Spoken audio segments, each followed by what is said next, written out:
Before I get too into the actual games themselves, I'm going to be addressing the going rate directly. On a personal level, it is no worse than other ones I've tried. I had picked up in terms of remakes, re-releases, and remasters.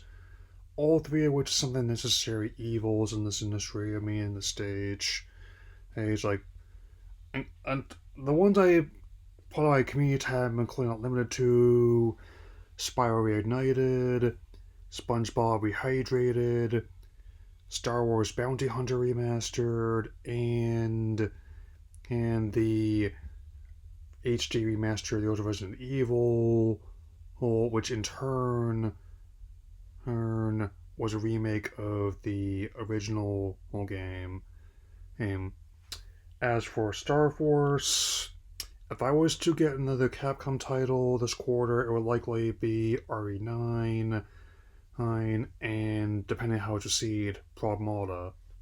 With that being the case, Ace, here's a video on me playing Pokemon Violet and Leaf Green in on the Switch family in the year of our Arceus as 2026, which should be an interesting topic, as for reasons I'm about to explain. So let's begin. One thing I've been doing more often than this year is confess as moments of my gaming past in relation to my backlog, and with that being the case, I actually never owned the original titles when I was growing up. I mean, I did play them briefly because other people I knew had them, but I guess at the time since I had just beaten Ruby and Sapphire, I just needed a break for a bit, and also the usage where I was also anticipating the release of both the DS and the PSP at the time, so it was already moving on to the system. With all that being said, even with the discourse about how they handle the release, the games themselves are were regarded at the time, and even someone who would not say they're their favorite games, I'm willing to keep playing more.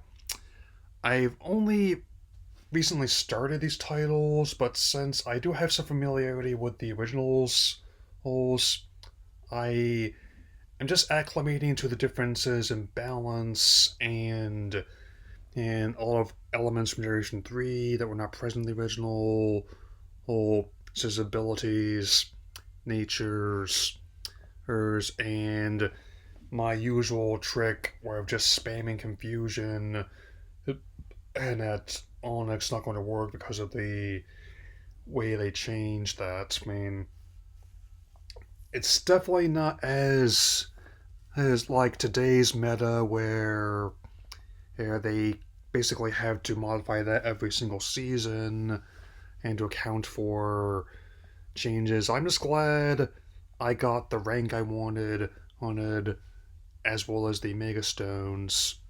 I'm also this close to clearing the Mega Dimension expansion and story portions, at least for the post game. That way I can work on actually filling the decks, and hopefully, I'm also glad that they didn't rush out the home support. They clarified that it's not that's not coming at all, just that they want to make sure it works before or they implement it.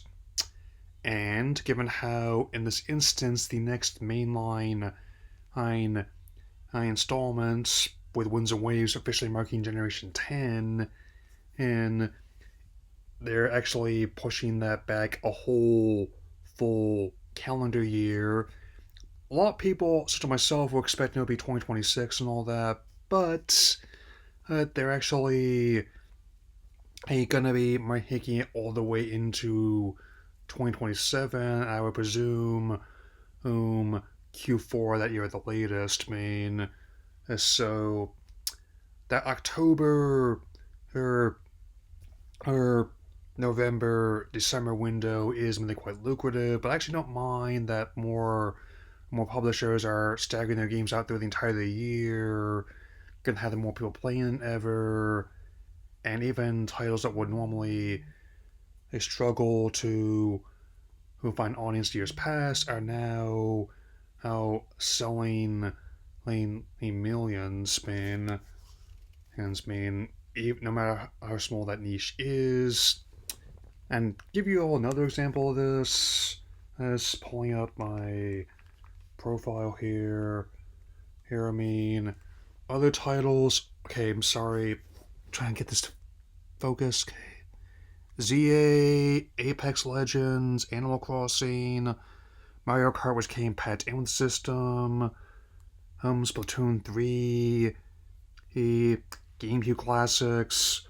I actually don't. Again, I don't mind that we're not getting Gale Legends till next month, or that they're taking the time to drop Colosseum as well. The Mario Galaxy duology. He still adamant on getting all the 120 stars while the movie comes out. Voyager Across the Unknown, that Star Trek strategy game. Legends Arceus has at least 115 hours. I mean, whereas I know that officially says Scarlet and Violet are at 160 each. I'm actually nearing 200 for each. It happens sometimes when I transfer files over.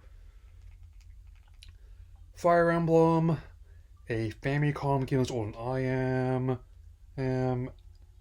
House of the Dead Heads remake, and mainly playing Overwatch 2 on PlayStation, but I'm glad I got my account synced and we're battling out a while ago. I mean, in regards to that last one, I'm still holding off for a little bit about talking about it. I mean, I just had to find the actual 10th anniversary of when the game debuted.